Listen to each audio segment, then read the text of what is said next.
Hey, everybody, welcome to the Texas FBS College Football Countdown. This is heading into week number 11. We've been doing this for a few weeks now. Started it in week 1, but I was just doing Twitter rankings, but now I'm actually making little videos for fun and doing that. There's a lot of shakeup that's happened at the top, at the top of it. For the first time since we started this, Texas A&M took over the number 1 slot coming into last week after an impressive win that they had at home against LSU. That's obviously changed now. We'll look at where they end up on this thing. But we're going to start at the bottom, the bottom at number 13 and count it up. For the FBS, so there are 13 schools in the state of Texas that are FBS eligible, which is for the football bowl system. So they're in conferences that can get them to the playoffs if good enough, depending on, some of them would be at large in smaller conferences, but that's what there are 13 schools that do that. We've been counting them down. We'll start with number 13. Number 13 doesn't change. It's the UTEP Miners, who are 1-8. They did get beat this week by Middle Tennessee State, 20-13, and they are going to be playing this week Kennesaw State, and they actually host Kennesaw State. Not a bad game. They lost 20-13. They were getting blown out a little earlier in the season, coming back a lot better with that brand new coach this year. Got their first win a couple of weeks ago, which was really nice. But they're going to come in at number 13, where they've kind of stayed all year long. Let's go to number 12. Number 12 is the Rice Owls, and the Rice Owls had a huge win this week, beating Navy 24-10. Navy was undefeated. Now, they hadn't really played anybody, but Rice comes in. Look, they're 3-6. It's their third win of the season. A good win over Navy, 20-10. Nice to see them get another win on the board. They've been at number 12 for a while. At one time, they were down at the bottom because they were one of the actually, they've stayed at number 12, basically. They had one win early in the season against Texas Southern, and then the UTSA win really helped them. But then they've kind of fallen off after that. Big win over Navy. They have got Memphis coming up this week. Memphis just got beat by another team on this list this week, but they come in at number 12. They stay at number 12. Let's go to number 11. Number 11 is the UTSA Roadrunners, who are now 4-5 after they beat Memphis. That's who that we were talking about. They beat Memphis and beat them pretty good, 44-26 to 36. They do have a bye this week. They're not going to be playing this week. So, but you usually go by a head-to-head. Like I said, and the tiebreakers that I've looked at in these videos, when you have people with a similar record, or if they have a record where they played each other, let's say someone sneaks up, and you ever see this in the polls, you'll see this too. Someone will beat somebody, but they don't pass them in the polls because of the win losses or whatever's happened there. And then you got to look back and go, okay, are they a better team? They were that week for sure. But if you put them on a neutral field, who would win it? If they played each other 10 times on a neutral field, who would win the most times?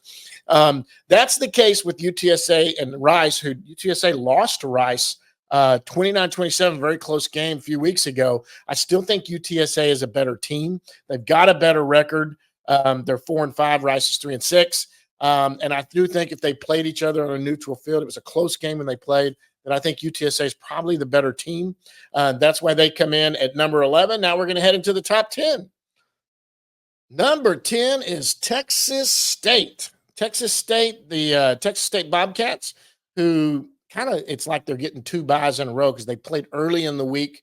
This last week, they played on the 29th of last week, which was right before last Wednesday or whatever. So they didn't play last weekend, and they have a bye this weekend. Texas State is 4-4 overall. They don't play this week. They technically lost, but they're coming up. I'm sorry, they don't have a bye. They're coming up this week. They'll be playing University of Louisiana Monroe this Saturday. 4-4 overall. They come in at 10. Let's go to 9. Number 9 and up a spot is the Houston Cougars after a huge win over Kansas State. They won 24-19. Kansas State, who's ranked number 17. And they're not in the top 25 now, I don't think, but huge win for Houston. Houston has another win on against another team in this in this poll. Actually, they don't. They have one against Rice, but Rice is already below them. Big win for Houston in the Big 12, beating Kansas State, who some had at the top. They were vying for Kansas State was up there. They're technically third place or tied for third place in the Big 12 after this week, but that's not a good loss right there to Houston. Houston comes in at number 9. Let's go to number 8. Number 8 is the TCU Horned Frogs. The TCU Horned Frogs, not a good week. They lost to Baylor this week. Baylor's kind of picked things up a little bit. They lost to Baylor 37-34.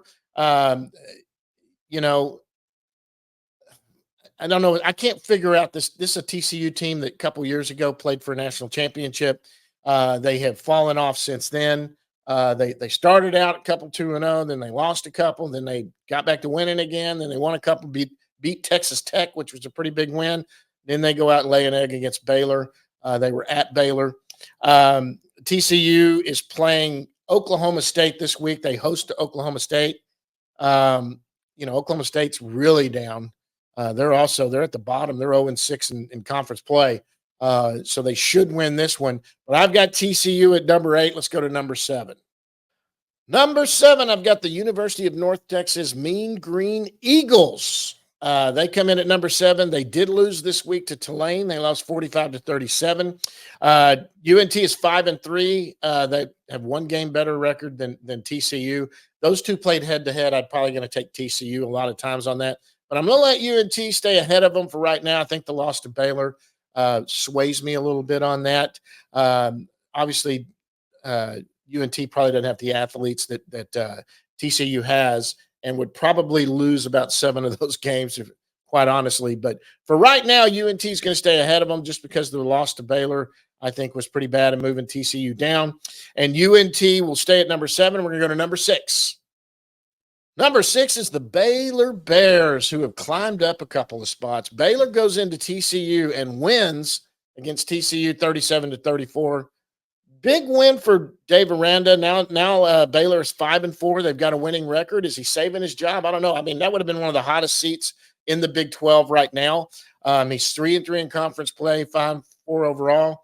I still think that seat's warm, relatively warm. Big win over TCU. Putting them there. They have got, let's see, who does Baylor have this week? They have a bye week, so they're not going to play this week. But good win for Dave Aranda and the Baylor Bears over the TCU Horned Frogs. You keep talking about Dave Aranda in the hot seat. You got to go back to TCU and Dykes. Is that seat getting hot? I mean, this guy, I know a couple years ago, he got to get a pass because a couple years ago he got his team to the college football playoffs and all the way to the national championship game. But, not much since then. Let's see where TCU goes from there. But Baylor comes in ahead of them now. They're at number 6. And then we go to our top 5. Number 5 is the Sam Houston Bearcats. The Sam Houston Bearcats, we already talked about their last win. They technically played last week. They just, by the time I videoed this, they had already played. And so the score will come twice. They played last Tuesday night. On the 29th, I believe.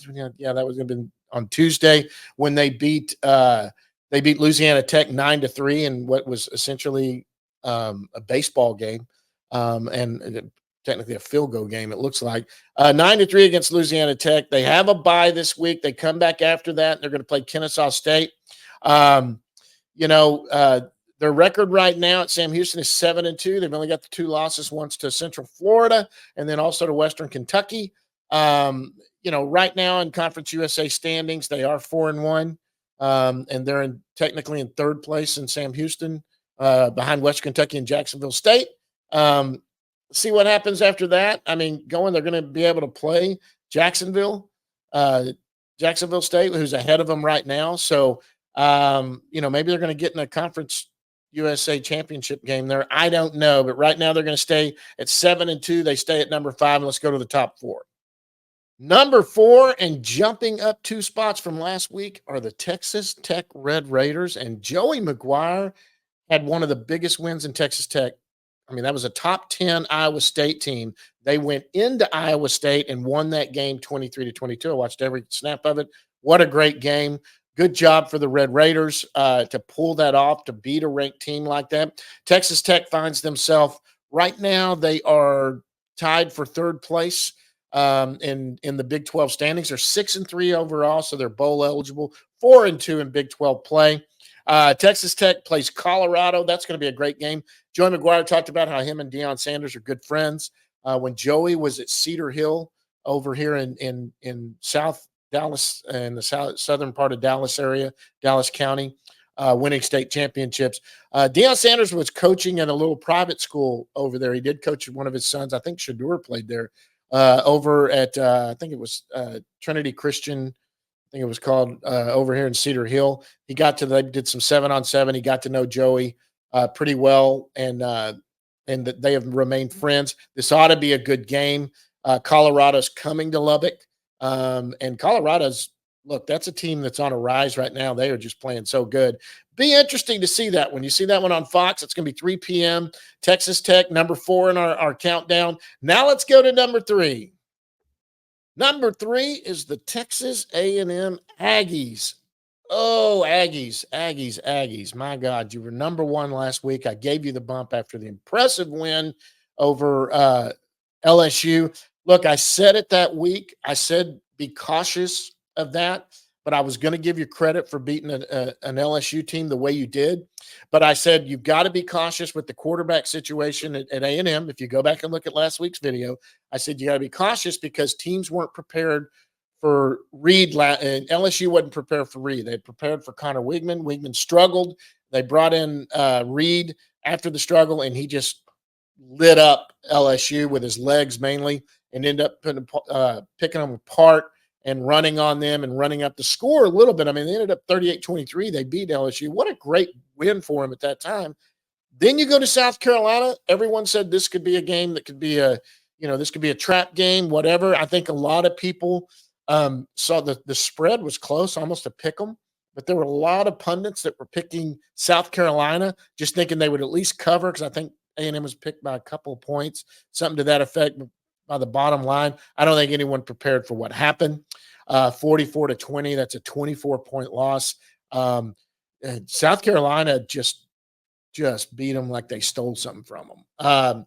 It was bad for SMU. I still think, and I have said this, I think that Mike Elko is the coach. I give my Aggie friends a lot of grief over it. I thought the biggest question mark that the Aggies had was they were getting inconsistent play at quarterback. Connor Wigman, when he's on and he has time, can pick you apart. He looks like an NFL quarterback.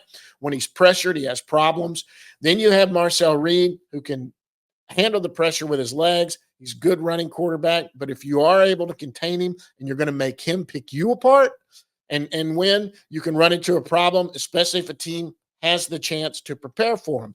Now, coming into this one, that's exactly what happened coming into the game against South Carolina. South Carolina prepared for both quarterbacks. They prepared for Marcel Reed, probably thought he was going to be the starter, but they also prepared for Connor Wigman. And that's the way it's going to have to be going forward, because I think Elko is going to have to play that off each other. The better passers, Wigman, better runners, Reed, but you've got some inconsistencies there. A&M has a bye this week to kind of figure out what's going on. Le'Veon Moss, horrible. God, that's just horrible.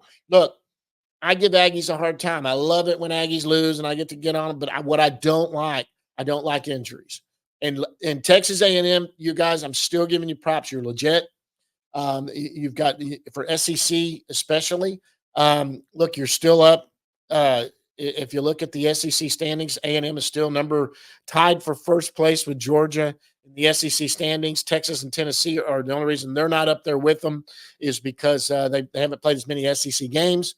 But I got to tell you right now, it looks that you guys are off this week. After that, you're going to go to New Mexico State. You'll win that game pretty easily, I would imagine. But you dropped down to number 3, and warranted drop to number 3. I think most Aggies would agree that loss was not good, and that's going to you shouldn't have any problem where you drop from there. That's number 3. Now we go to number 2. Number 2 are the SMU Mustangs. Now, look, I'm a kid that grew up in the 70s and 80s in Duncanville, Texas. Back in those days, SMU was one of the top powerhouse schools in all of college football. Pony Express. You all know about that. You know about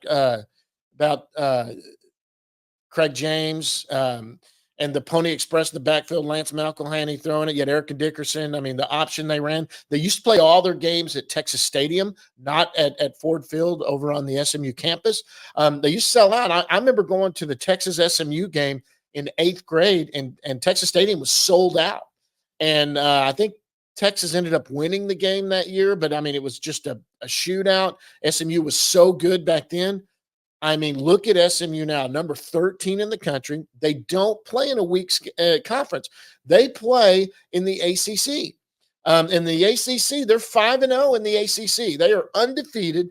This week they beat Pitt, who was also undefeated and ranked ahead of them. And they beat them 48-25. They didn't barely eke out one. They manhandled them and beat them. And that, I mean, you've got to give credit where credit is due. SMU has a bye week this week. They're going to remain tied for first because they're 8-1. And technically, they're in second place because they're 8-1 overall. With the loss to BYU, by the way, who's undefeated in Big 12. But kudos to SMU. This is a team that I looking forward to what they have. Let's see, going forward, what does SMU have? They've got Boston College on the 16th, and they've got Virginia, and then they got the University of California after the bye week. I mean, Boston College has been okay, but they should have no problem with Boston College, especially since they've gone in. What they did to Louisville, they beat Louisville, they beat Florida State, and I know Florida State sucks this year, and everybody can give, but they manhandled Florida State like they were supposed to, 42-16. Nobody thought Florida State looked at SMU and thought that was a win on their schedule. So Rhett Lashley I've said this is a guy that's probably not long for the SMU job. And I hate that for SMU. But this is a guy that's going to get looked at by some of these Power 5 schools when some of these jobs come open. Hats off to SMU for what they're doing. You're legit number 2. If you played Texas A&M, especially with the Le'Veon Moss injury, I think more times, if you played 10 times on a neutral field, I think at least 6 or 7 times, maybe even 7 or 8 times, I think SMU is going to win that game. They're just that good. I think if SMU played Texas on a neutral field 10 times, I think SMU might win that 3 or 4 times. I mean, I'm not kidding. That SMU is playing lights out. Their defense tends to give up a little bit when they play good teams, but they haven't really played a powerhouse offense. I guess Louisville would be the only one. They scored 27 points on them. But hats off to Rhett Lashley. Hats off to the SMU Mustangs. You were at number 2, and I put you at number 2 a couple of weeks ago just because of A&M and a loss they had. And I think it was after what you did with Louisville, I put you there, and then I put A&M back ahead of you. Then I put A&M up at the top until this week. But hats off to SMU, and very much you deserve the number 2 spot. And some even might think that you're better in Texas and you deserve the number 1 spot, and I'm not ready to go there. Now we go to number 1.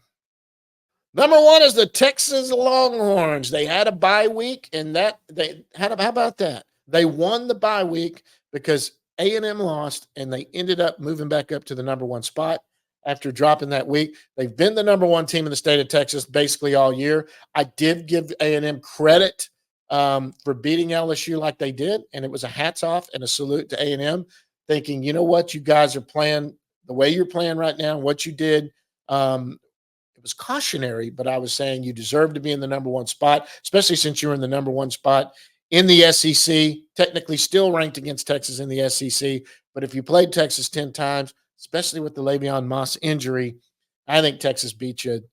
You might win. You might get 2 or 3 wins out of 10 times on a neutral field. But right now, Texas is probably just the better team.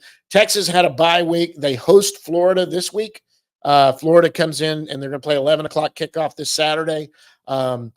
Hey, I mean, we don't know what's going to happen with DJ Lagley. I mean, there was an injury there. Their backup came in. Look what Florida did last week. What a great game against Georgia. This is a game that, unfortunately for Florida, I think the problem is that Texas has had 2 weeks to get healthy. You're going to have, they keep talking about how Quinn has been amazing in practice this week, and all coaches are going to say that, but you're getting some health back. I think Isaiah Bond's probably coming back. He's been hurt. Uh, let's see what they've got. They got some injuries that at safety. What's his name was hurt at safety. He's got a chance to heal up and get back to this. Ought to be an interesting game this weekend to see what they do with Florida and how they handle Florida. I'm not going to sit here and say they're flat out. I think they will beat Florida. I think they'll probably beat them by double digits at least. But that look, Florida played a great game, and hats off there to them. All right, guys, that's it. That's the top 13. We got Texas back at number 1 heading into week 11. You know what? We'll be back here next week. Lots of fun college football this weekend. Election's over. So maybe we can get some real ads and some real boring ads that we get to enjoy. Till then, guys, see you later.